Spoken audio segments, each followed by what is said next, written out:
ناظرین، صدر کو آرٹیکل 200 کے تحت ججز کی منتقلی کا اختیار حاصل ہے۔ منتقلی کے عمل میں عدلیہ کی رائے کو اولیت حاصل۔ ججز کی منتقلی سے عدلیہ کی آزادی متاثر نہیں ہوتی۔ صدر مملکت کی جانب سے منظوری چیف جسٹس پاکستان اور متعلقہ ہائی کورٹ کے چیف جسٹس سے مشاورت کے بعد دی جائے۔ سپریم کورٹ آف پاکستان نے ججز ٹرانسفر اور سینیورٹی کیس کا تفصیلی فیصلہ جاری کر دیا۔ صدر کو آرٹیکل 200 کے تحت ججز کی منتقلی کا اختیار حاصل۔ جج کی منتقلی جج کی رضامندی اور مشاورت کے بغیر ممکن نہیں۔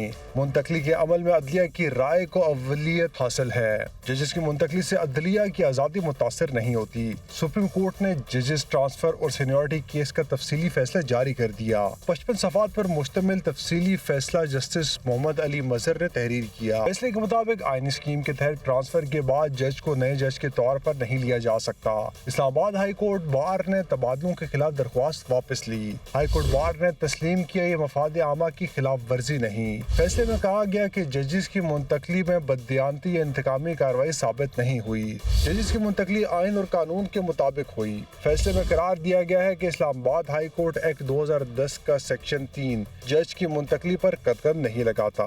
صوبائی نمائندگی کے اصول کی خلاف ورزی نہیں ہوئی۔ ججز کی سینیورٹی کا تعین صدر پاکستان کریں گے۔ منتقلی مستقل یا عارضی ہے۔ صدر سروس ریکارڈ دیکھ کر فیصلہ کریں گے۔ معاملہ سینیورٹی کے تعین کے لیے صدر کو واپس بھجوایا جاتا ہے۔